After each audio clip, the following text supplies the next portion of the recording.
Kwaqala ngamakhansela emphakathini asolwa ngokuthi abegugusha nezijumbana zokudla.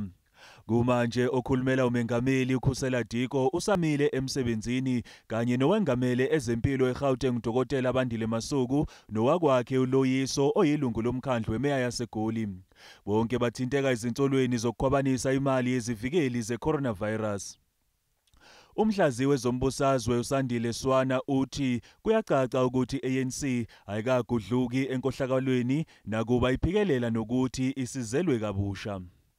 The unity meant that you are, whoever you may be, you are certainly having to unite with people who have been actively involved in crime and corruption, abusing of state resources.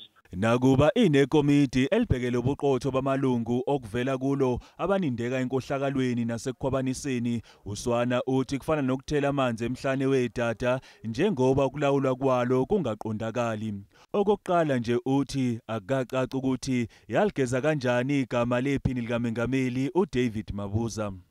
The so-called Integrity Commission makes decisions that are contingent, that must be eventually approved by the NEC.